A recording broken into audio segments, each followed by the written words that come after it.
You know what time of the year it is? It's time for deck profiles and goodies. Make sure you guys smash the living crap out of that subscribe button so you guys don't miss out on more awesome content. We're going to be starting off today with a giveaway. There's going to be a lot of deck boxes in this series, honestly. So, we'll be starting off with one of the amazing tier boxes that you saw on this channel quite some time ago, actually. So, if you want to get in for this, all you gotta do is leave a comment down below. Tell me what decks that you guys want to see in the series and give us a little bit of an idea, and that will really help us out for what we're going to do here. Alright, now let's pass on over. Of course, make sure you subscribe to the channel as well. So let's pass on over, see what's going on here. The first thing we're going to be looking at here is actually a replay for what I played against. Somebody's going to be like, oh, it's boring old Vanquish. No. Before you are like, what in the world is this? Pay attention to this replay, because this is actually pretty good. Yes, I am testing Horus down here. This is one of the decks from the adventure of things that we got the chance to kind of see what goes on here. So go ahead and just do the Panthera. Go ahead and extend it on out. Heavy Borger on up. This is a pretty big classic play here. Borger is going to draw a card, and we'll go ahead and rotate it off here. And we'll make the rock, and we'll summon the Mad Love here. But first of all, that is the Baphomet of Great Wings. On normal or special, you can add a level 4 beast and or 1 Chimera fusion from your deck to your hand, and then you can also some monsters from the next deck for the rest of the turn except for fusion monsters.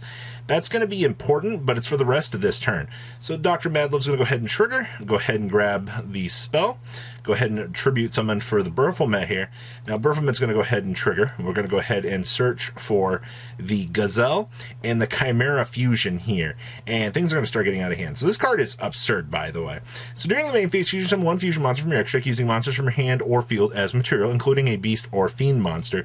And then during your main phase, if this card is in your graveyard and you have a Chimera, the flying mythical beast, on your field or in your graveyard, activate an effect, you can add this to your hand. You can banish this card and special summon a Gazelle and a Baphomet from your deck and or graveyard.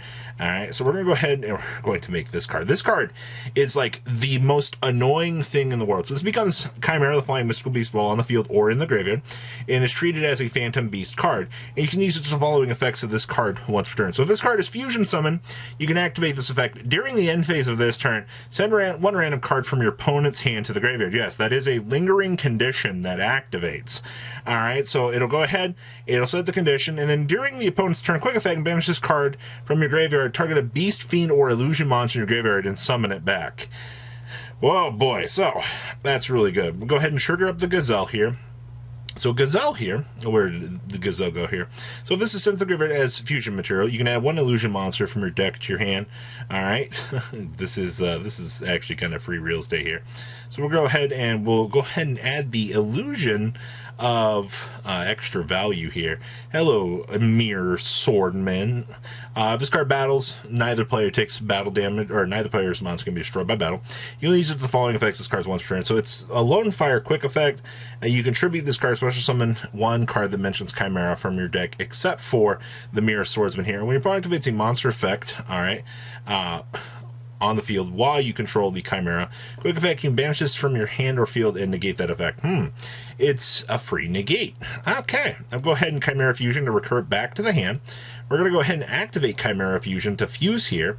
Now we've made the Chimera the Illusion Magical Beast here.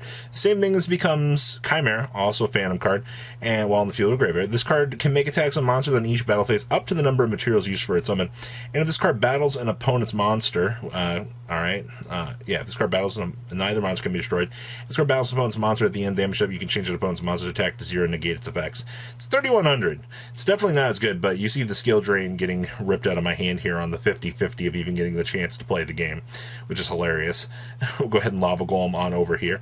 Now this thing, for those of you that don't know, so during your opponent's turn, quick effect, banish this from your graveyard, target a beast, fiend, or illusion, and go ahead and summon it back. Guess what? This thing gets to recur itself back onto the field. We literally did it. All of that for nothing. And we're going to go ahead and we're going to hit the concede button there, because there's literally nothing at this point in time that I can actually do to try to play the game, because, you know, unfortunately, Horus options, be like, let's pass on over to the deck profile. This is a pretty interesting combination of cards here that we're trying to maximize value on, and, you know, still use the consistent engine that is, you know, the Vanquish Soul package. So we have 2 copies in Nibiru. We are on 45 cards for this list, which I think is fine at 45. This isn't going to cause any major issues. We have 2 copies of Kaiser Varius. 2, you don't want to try to pump over this. We have triple copies of the Heavy Borger. We also have 1 copy of Jerusalem and 1 Magna Hut. Standard Bite Steel Interruptions, also being dark monsters, is very, very critical. We're also playing 2 copies of the Pluton HG. You might not like this. It is another fire. You can probably arrange this into something else if you really want to. You also have, I mean, potential for like Kaiju's Kurikara if you were to adjust. We play 2 copies of the Berfelmet, which is fine. You're not trying to bulk down too heavy on this. We have 2 copies of the Mirror Swordsman, triple copies of Razin, because this is still like the value. 2 copies of Panthera. Once again, I mean, it's a beast warrior for the deck. We have 2 copies of Gazelle. We have triple copies of Dr. Madlub. And then we play 2 copies of the Cornfield Quarter here. Same standard effect. If this card battles, neither monster can be destroyed by battle. You can each eat the following effects. You can discard this card, add 1 monster that mentions Chimera Fusion or your deck to your hand. So yes, this can go toggle for good old Gazelle over there. And when your opponent activates a card or effect, targets 8 cards you control, the Chimera banishes from your graveyard to negate that effect, and if you destroy that card. That's basically what these 2 monsters tend to do here in terms of like the value. Yeah, these 2 are basically extra protection clauses for, you know, the 2 Chimeras. We also have 2 Ash and then 2 Bell here. Then we play 1 Rhoda for searchability, triple copies of Stake Your Soul, 2 copies of Small World for bridging the gap, 2 copies of the Continue for the Monster Reborn, triple copies of the Chimera Fusion, because this is literally value town for the deck. Then we have 1 Dust Devil and then 2 copies of Pinpoint Landing. They're trying to do this for the additional draws over the multi turns, especially, you know, if you have this face up during the opponent's turn, you trigger it, get some extra value. Extra deck, we have triple copies of Ruka the Vanquisher, 1 copy of Nightmare Cerberus, 1 Phoenix, and 1 Soldier Chaos. We also have 1 Mudmud, 1 copy of Garua, 2 copies of Chimera the Beast King, 1 copy of Starving Venom, 1 Magnum the Reliever. For those of you that don't know this card, it's 1 monster special from the extra deck plus a monster in the hand. Target a polymerization or a fusion spell in your graveyard, place on the bottom of the deck to draw a card. And when another card or effect is activated, quick effect, you can banish a polymerization or a fusion spell card from your graveyard, target 1 card on the field, and destroy it. It's not a crazy card, but it is something that sometimes comes up. We have 2 copies of Chimera, the Illusion Magical Beast, and then, of course, 1 Guardian Chimera here, wrapping up, you know, some value. And, I mean, worst case, you can still use this as a regular poly. It is on a quick play spell card, so you do get the chance to set up a level of interruption with this. Do not underestimate what a good interruption can do to the opponent, because it is pretty crazy at the end of the day. So this is what we're starting off with. I'm looking forward to seeing some of the ideas and things that you want to see down below. Of course, we're going to have lots of good stuff coming out here over the next couple of weeks, so we'll have to wait and see really what catches everybody's eye. So yeah, leave a comment down below so you guys can get an end for today, and make sure you like blah blah blah, and make sure you guys subscribe, and I'll see your beautiful faces back here later today, guys. Peace out.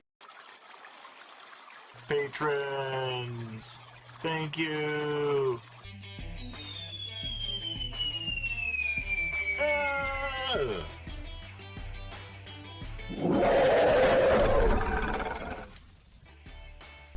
Thank you so much for watching. Check out these other videos.